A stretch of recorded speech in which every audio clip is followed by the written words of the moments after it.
Good morning.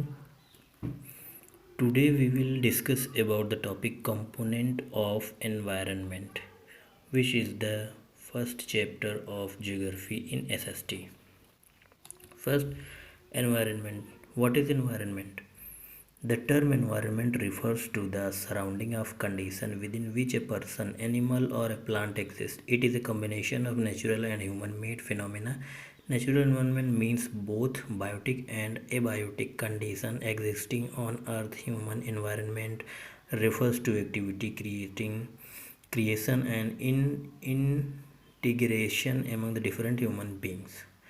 मतलब पर्यावरण क्या है?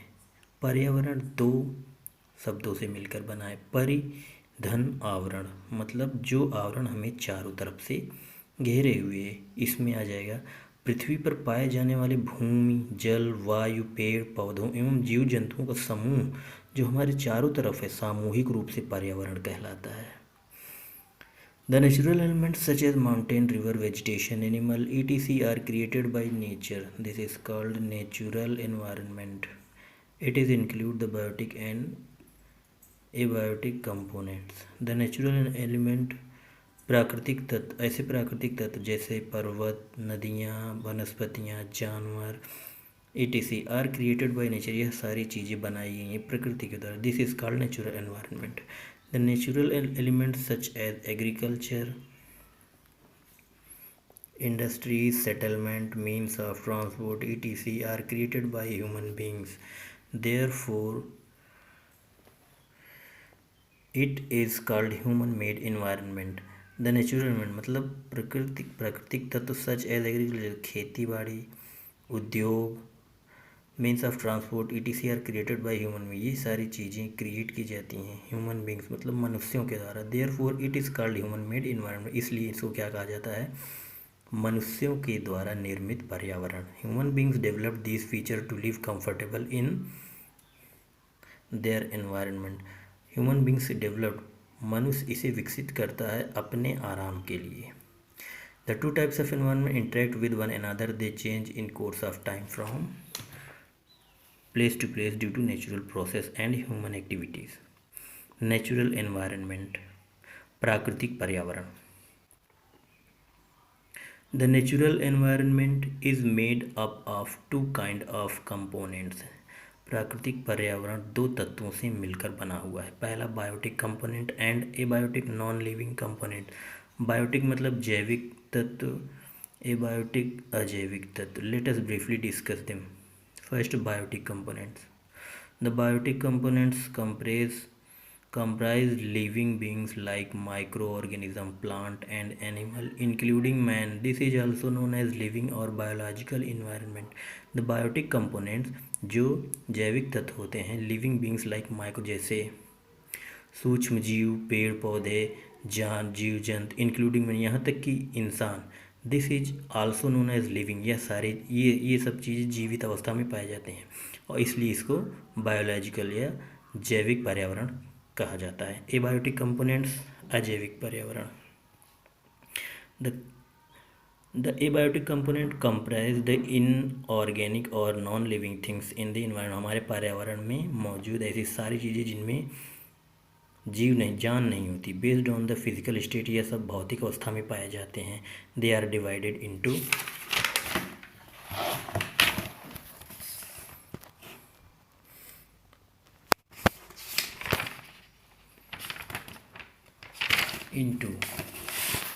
Next topic, composition of environment पर्यावरण का संगठन. The term environment is a sum total of all the surrounding. मतलब हमारे चारों तरफ जो चीज़ भी मौजूद है वो सब हमारा पर्यावरण है. आई एग्जाम्पल, फिजिकल एंड बायोलॉजिकल, भौतिक और जैविक. इट इनकम्प्रेसेस द फिजिकल और नॉन लिविंग एंड बायोलॉजिकल और living component of the earth. हमारी पृथ्वी में मौजूद जो भी जीवित या अजीवित चीज़ें, वो सारी चीज़ें मिलकर हमारा पर्यावरण का निर्माण करती हैं. Abiotic component include soil.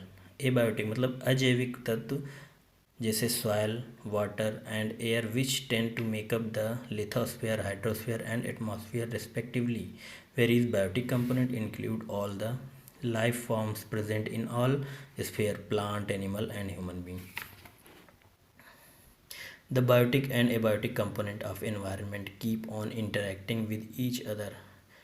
This interaction lead to the change on the earth. Biotic component, plant and animal. Next, interdependence of component of environment. The physical environment and the biological environment are interdependent, मतलब ये दोनों एक दूसरे पर आधारित होते हैं, एक दूसरे पर निर्भर होते हैं. These two component of the environment are inseparable all together, I they can not be separated all together, इनको अलग नहीं किया जा सकता है. बिसाइड, इसके अलावा, being interlinked very much, these two components are interacting all the time. A change in any one of the components bring change in the other. For instance, natural calamities such as flood change the scenario of agriculture field. However, the physical environment and the biological environment are not static. They are extremely dynamic in nature. They are not only continuously interacting with each other but also changing within themselves or inducing change in each other. These interaction and change are both sudden and slow. Sphere of environment, मैं पर्यावरण में मौजूद मंडल. Environment can be classified into 4 major sphere. हमारा पर्यावरण जो है वह 4 बड़े भागों में विभाजित है, जिसमें पहला है lithosphere, atmosphere, hydrosphere and biosphere. Lithosphere स्थलमंडल, एटमॉस्फेयर वायुमंडल, हाइड्रोस्फीयर जलमंडल एंड बायोस्फीयर जैवमंडल. मतलब लिथोस्फीयर, हाइड्रोस्फीयर, एटमॉस्फेयर तीनों चीज़ें, मतलब तीनों स्फीयर जहाँ पर मिलता है वह वो कहलाता है biosphere. Lithosphere land. The lithosphere और the crust is the hard top layer and is covered by a thin layer of soil. हमारी पृथ्वी की जो ऊपरी सतह होती है जो कि बहुत ही हार्ड होती है वह लिथोस्फीयर कहलाती है. It is an irregular surface. यह सरफेस इरेगुलर है, मतलब समतल नहीं है. विद वेरियस लैंड फॉर्म, यहाँ पर विभिन्न तरह की भूमियाँ हैं, such as mountains, plates, plains and valleys. पर्वत, पठार, घाटियाँ मौजूद हैं इस पे. It provide us forests, grassland for grazing, यह हमें उपलब्ध कराता है जंगल, घास भूमियाँ. लैंड फॉर एग्रीकल्चर, खेती करने के लिए भूमियाँ. And human settlement and minerals of industry, उद्योगों के लिए खनिज तत्व उपलब्ध कराता है और मनुष्यों को घर बनाने के लिए भूमि उपलब्ध कराता है. Second, hydrosphere. जल का, पृथ्वी पर जल का जितना भी भाग है वह सारा हाइड्रोस्फीयर कहलाता है. हम जानते हैं हमारी पृथ्वी पर 70% भाग जल है. Hydrosphere refers to all the water bodies on the earth surface. It include the water bodies like ocean, seas, river, lake, etc. Hydrosphere refers to all the, मतलब हमारी पृथ्वी में मौजूद जो भी पानी की जगह है जहाँ पर भी जल है on the earth surface. Include the water body like, जैसे महासागर, समुद्र, नदियाँ, घाटियाँ, etc. Water is found in 3 states. आप हम सभी जानते हैं कि जल 3 अवस्थाओं में पाया जाता है, सॉलिड, ठोस, द्रव, गैस.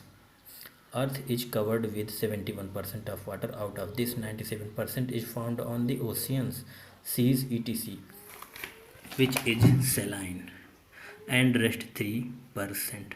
हमारी पृथ्वी पर मौजूद जो भी जल है 97% जल नमकीन होता है, जिसमें 3% जल ही है जो नदियों में धाराओं के रूप में बहता है, झीलों में एंड आइस कैप्स या फिर ग्लेशियर्स में मौजूद है.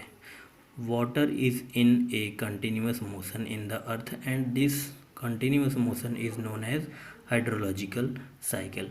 जल जो water is in a continuous motion, मतलब ये लगातार गति करता रहता है इन द अर्थ, हमारी पृथ्वी पे, and this continuous motion is known as hydrological cycle. और यही लगातार पानी का जो वाटर साइकिल होता है हाइड्रोलॉजिकल साइकिल कहलाता है. मतलब जैसे जल वाष्पीकृत होकर बादलों का निर्माण करता है और बादल संघनित होकर पुनः वर्षा होकर हमारी धरातल पर पानी के रूप में गिरता है. From hydrosphere water gets evaporated into the atmosphere where condensation takes place and then in the form of raindrops water falls on the lithosphere. So in this way water keeps on moving from one sphere to another. Next, atmosphere. The atmosphere is the layer of air that surround our earth. पिछले video में मैंने atmosphere के बारे में आपको अच्छी तरीके से बताया था। मतलब एटमॉस्फेयर एक ऐसी परत है, मतलब वायु का मिश्रित वायु की एक ऐसी परत जो हमारी पृथ्वी को चारों तरफ से घेर के रखती है, जिसमें नाइट्रोजन, ऑक्सीजन, कार्बन डाइऑक्साइड और कुछ अन्य गैसें हैं, जिसमें नाइट्रोजन की संख्या मात्रा सबसे ज़्यादा और फिर उसके बाद oxygen. This layer is thicker closer to the land surface and thinner at higher levels. As you know, there are 5 main layers in the atmosphere: troposphere, stratosphere, mesosphere, thermosphere and exosphere. इन सारी layers के बारे में मैंने पिछले video में आपको अच्छी तरीके से बताया हुआ है। मिलते हैं अगले वीडियो में। Thank you.